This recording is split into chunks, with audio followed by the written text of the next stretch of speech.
Hi guys, my name is Jody Lamb and I'm the author of the middle grade novel Easter and Peter's Operation Cool. I'm also a volunteer advocate for children and families of alcoholics. And today I'd like to speak a little bit about how when your family is ignoring problems, you should take that as your cue to step up and break that cycle in your family.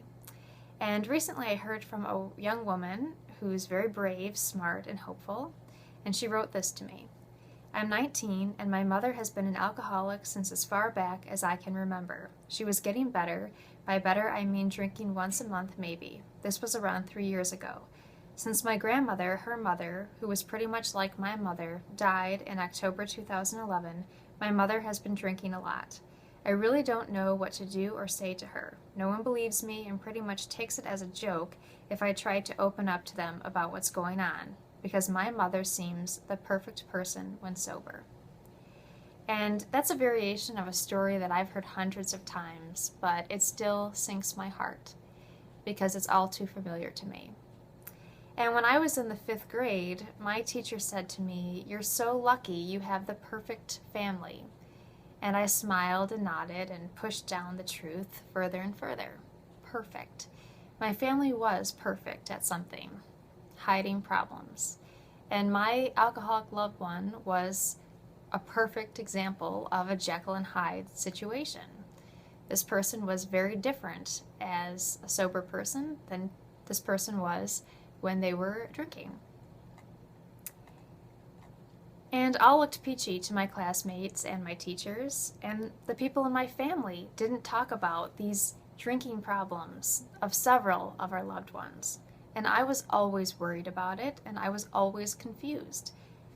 And when we actually did speak of the drunkenness and the fallout from all of that destructive behavior that came with the drinking, it was in a very hushed tone.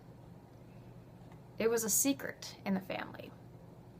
And my grandmother would ask if we thought that her neighbors would see my uncle stumbling down the street drunk at 6 o'clock in the morning, or what they thought when they saw him passed out on her front lawn one morning. She was so humiliated by the behavior of the many addicts in our family, and I was ashamed too, and we never spoke of it. When my cousin got married, I was one excited 13-year-old. I put on a fancy bridesmaid dress, and I felt so grown up.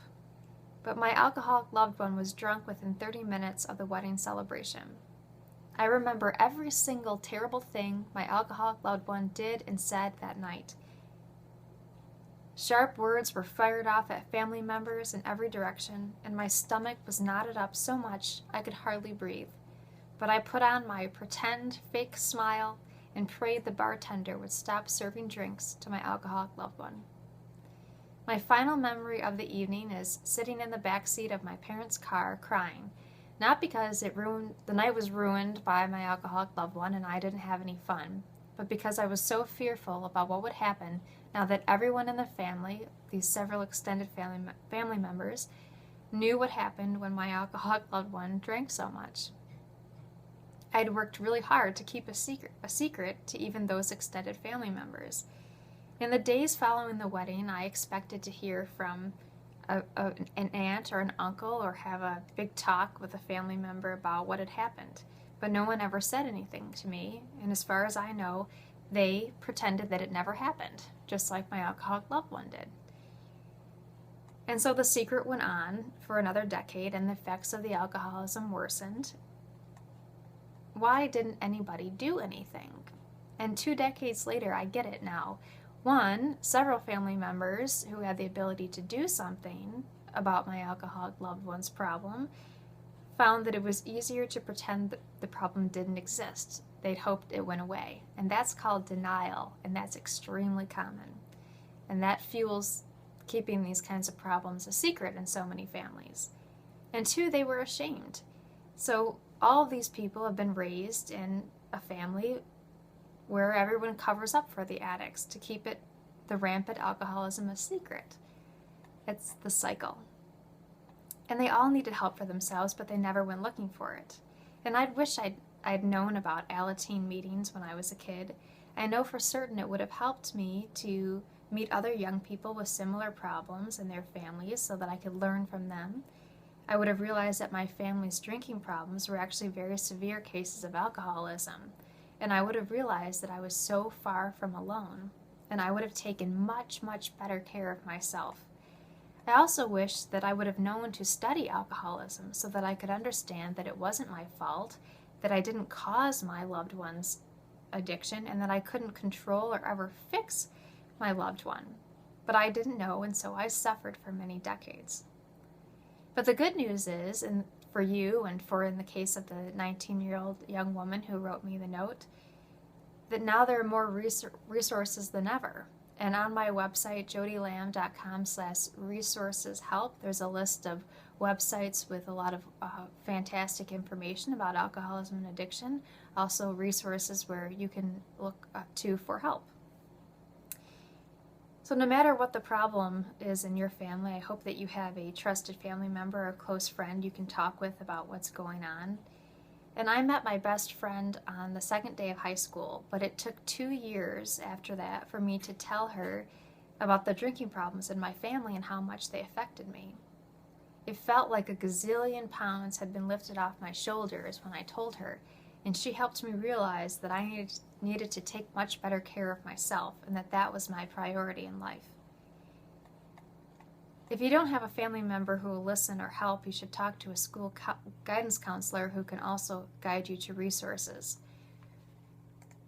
Some of my favorite websites for facts about alcoholism on the web is available if you search for the National Institute on Alcohol Abuse and Alcoholism, as well as the National Council on Alcohol and Drug Dependence, and BreakingTheCycles.com, and the National Association for Children of Alcoholics.